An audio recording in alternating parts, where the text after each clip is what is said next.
Assalamualaikum warahmatullahi wabarakatuh. Di kesempatan kali ini kita akan membahas tentang bagaimana cara mengukur kemiripan antara dua data. Ya, contoh dua data tersebut misalnya wajah orang A dengan B. Ya, nah, wajah antara A dengan B itu kan bisa jadi dia ada kemiripan. Bagaimana cara menyatakan kemiripan tersebut dengan angka? Nah, kita pelajari di bagian ini. Ya.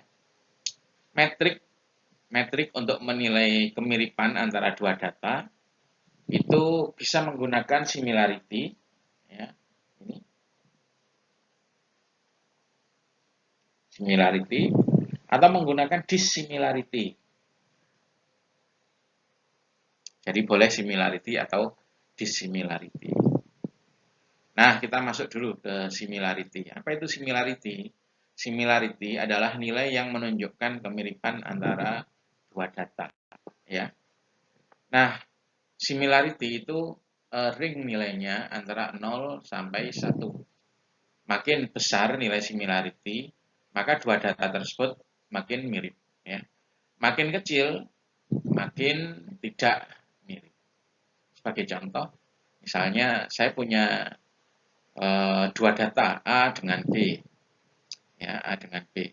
Nilai similarity-nya 0,5. Kemudian saya punya juga data A dengan C, nilai similarity-nya 0,75.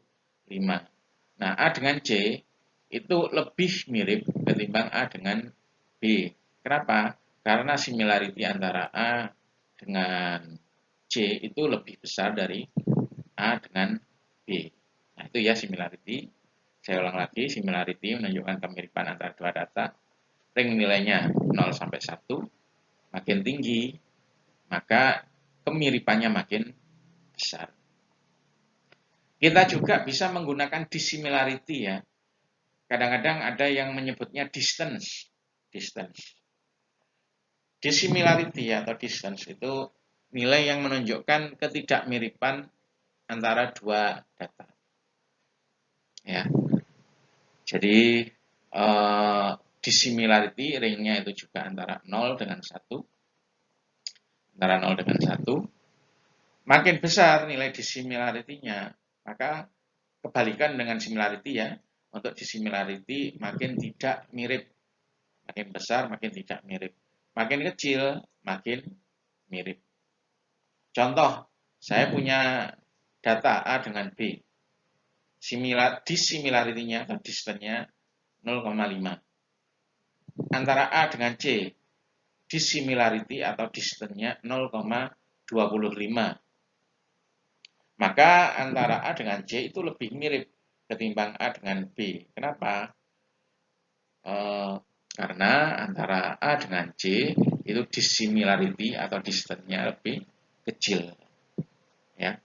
Nah, Anda boleh menggunakan salah satu dari keduanya. Ya. Baik similarity maupun dissimilarity itu sebenarnya menunjukkan hal yang sama ya. Jadi analoginya seperti ini. Misalnya saya punya gelas, saya isi gelas tersebut dengan air ya, sebanyak 25%. Nah, ini 25%. Ada orang yang bilang gelas tersebut terisi 25%. Ada juga orang yang bilang gelas tersebut kosong 75%. Baik orang yang bilang gelas tersebut terisi 25% dan orang yang bilang gelas tersebut kosong 75% itu kan sebenarnya mengatakan atau menunjukkan kondisi yang sama ya. Kondisi gelas yang sama. Kita bisa menggunakan dua-duanya ya. Nah, seperti itulah similarity maupun dissimilarity ya. Dua-duanya menunjukkan hal yang sama meskipun mungkin nilainya beda. Anda boleh pakai similarity-nya atau boleh menggunakan dissimilarity. Ya. Terus hal terakhir yang harus kita perhatikan ialah antara dua data, kalau similarity-nya naik, maka dissimilarity-nya akan turun. Kalau similarity-nya turun, sebaliknya dissimilarity-nya naik. Contoh antara A dengan B, similarity-nya 0,25, maka dissimilarity-nya 0,75. Kalau similarity-nya naik, saya naikkan menjadi 0,4, maka dissimilarity antara A dengan B itu 0,6. Jadi seperti itu ya. Nah, ini beberapa rumus yang bisa digunakan untuk menghitung similarity atau dissimilarity untuk data yang punya satu atribut saja ya. Untuk data yang punya satu atribut. Anggap saja satu atribut ya.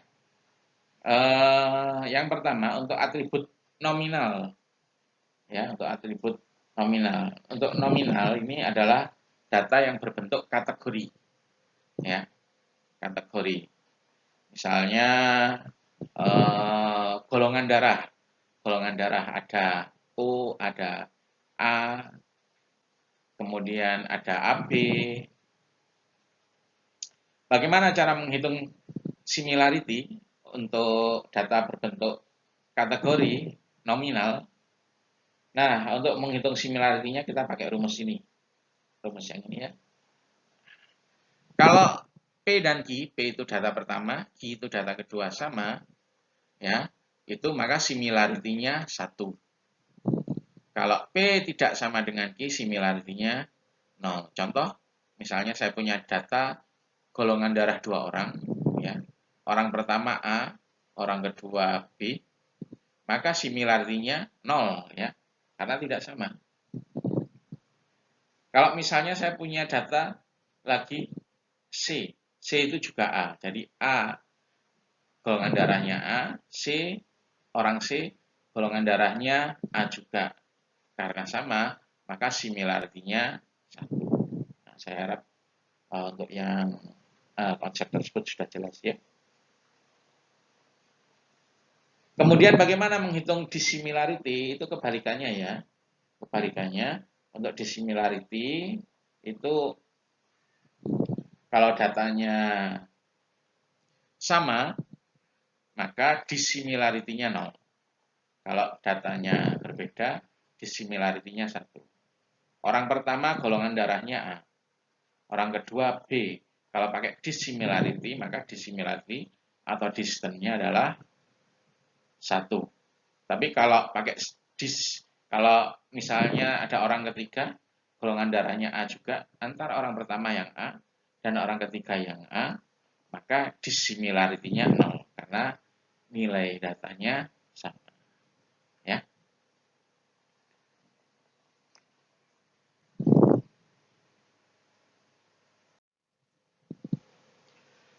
Nah, bagaimana dengan data yang punya atribut tapi satu atributnya ordinal? Nah, Anda harus ingat dulu perbedaan antara nominal dan ordinal ya. Untuk nominal ialah data kategori, kemudian antara nilai datanya hanya menunjukkan perbedaan, bukan level. Kalau yang ordinal, ya untuk yang ordinal ini, data kategori juga, data kategori, namun antar nilai datanya itu menunjukkan level. Contoh ya, contoh data kategori yang antar nilainya menunjukkan level. Misalnya nilai misalnya A, B, C, D, E. Mahasiswa 1 dapat A, mahasiswa 2 dapat B. Nah, di sana kan nilainya berbeda kan antara mahasiswa 1 dan mahasiswa 2. Terus antara nilainya itu ada levelnya. Ya, mahasiswa 1 dapat A pasti lebih bagus dari mahasiswa 2 yang dapat B. Nah, karena itu untuk nilai yang dalam nilai ABC itu datanya termasuk kategori ordinal. Sementara untuk golongan darah, ya, orang satu golongan darahnya A, orang yang kedua adalah golongan darahnya B, ya. Nah, untuk data tersebut termasuk nominal. Kenapa? Karena datanya kategori, bukan angka, ya, untuk yang golongan darah tadi. Terus antara golongan darah A dan B itu tidak ada level. Ya, jadi tidak ada misalnya golongan darah A lebih baik dari B, nggak ada kan? Golongan darah B lebih baik dari A. Nah, itu juga nggak ada. Sehingga Anda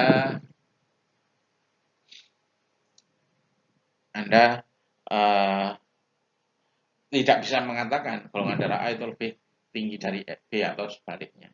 Ya, jadi nilai-nilainya hanya menunjukkan perbedaan, bukan tingkatan atau level. Nah, kita masuk menghitung bagaimana cara menghitung similarity atau dissimilarity untuk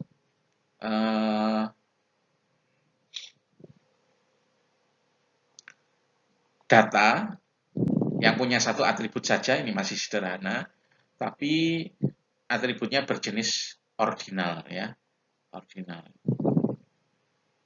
Untuk data berjenis ordinal, maka yang pertama yang harus kita lakukan adalah ini ya. Ini. Nilai-nilainya kita petakan ke dalam angka 0 sampai n min 1. Ya. Contoh, untuk nilai angka mahasiswa, untuk nilai angka mahasiswa itu A, B, C, D, E. A, B, C, D, E. E misalnya kita kasih nilai 0. D kita kasih nilai 1. C kita kasih nilai 2. B kita kasih nilai 3. A kita kasih nilai 4. Ya. Nah, itu kita petakan. Kita petakan ke angka bilangan bulat dari 0 sampai n min 1. Untuk menghitung similarity-nya, kita menggunakan rumus ini ya. S sama dengan 1 minus PQ dimutlakkan bagi N min 1.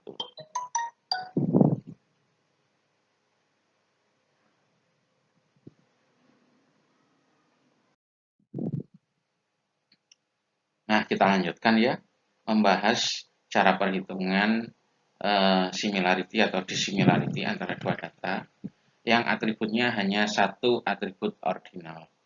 Ya. Jadi misalnya kita menghitung kemiripan nilai antara dua mahasiswa. Nah, nilai sendiri kemungkinannya ada 5, A, B, C, D, E, yaitu A, B, C, D, kemudian E. Ya. Jadi di sini ada 5 kemungkinan, dari kemungkinan 0 sampai N min 1 ya. Kemudian masing-masing kemungkinan kita nomori ya, dari 0 sampai N min 1. Di sini N-nya adalah 5 atau banyaknya kemungkinan nilainya adalah 5. E kita beri 0. Kemudian D1, C2, B3, A4. Nah, seperti itu. Misalnya ada mahasiswa yang nilainya A dan ada mahasiswa 2 yang nilainya B. Berapa bedanya? Berapa similarity-nya? Kita cari similarity dulu ya. Jadi 1 sesuai rumus dikurangi P min Q. P itu adalah nilai dari mahasiswa pertama, Q adalah nilai mahasiswa kedua. Boleh dibolak-balik ya. Jadi yang satu dapat A, yang satu dapat B. 4 minus 3 ya. Terus dibagi. Nah, di sini kita pakai tanda mutlak. Sehingga kalau kita balik 3 minus 4, hasilnya minus 1, ketika dimutlakkan menjadi 1. Jadi hasilnya sama saja ya. Dibagi N min 1. Di sini N-nya kan 5. Ya. Sehingga N min 1 adalah 4. Itu cara untuk menghitung similarity untuk atribut ordinal. Ya. Kemudian untuk dissimilarity-nya. Dissimilarity yang ini ya. Yang ini hampir sama rumusnya, tapi tidak usah dikurangi, nggak usah menggunakan 1 ya. Langsung aja P min Q per N min 1. Nah, untuk dissimilarity-nya ini langsung kita hapus saja. selesai sudah. Ya, jadi seperempat hasilnya dissimilarity-nya. Kemudian untuk similarity-nya 3/4. Ya, saya harap contoh tersebut cukup ya untuk menjelaskan perhitungannya. Oke, saya hapus dulu.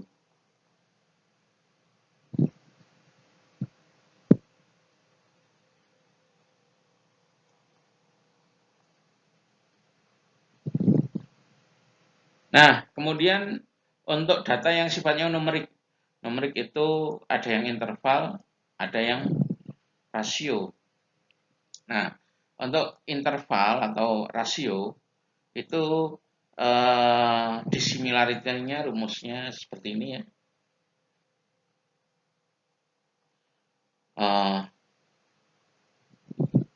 Ini. Jadi nilainya tinggal dikurangi saja. Misalnya ada mahasiswa A berat badannya 65. Misalnya B 67. Nah, tinggal dikurangi aja. A 65 kurangi 67. Nah, kita pakai tanda mutlak. Ya. Bagaimana dengan similarity-nya? Nah, kita tinggal masukkan aja ke persamaannya.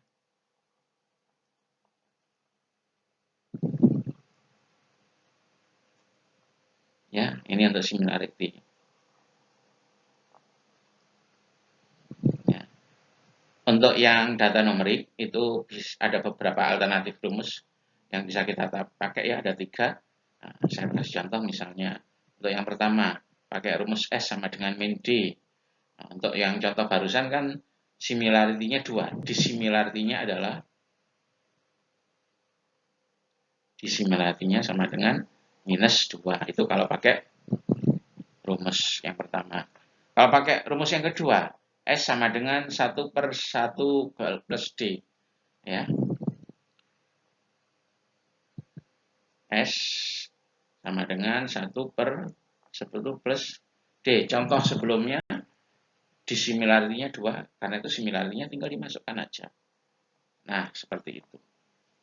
Nah, saya harap contohnya sudah cukup jelas ya.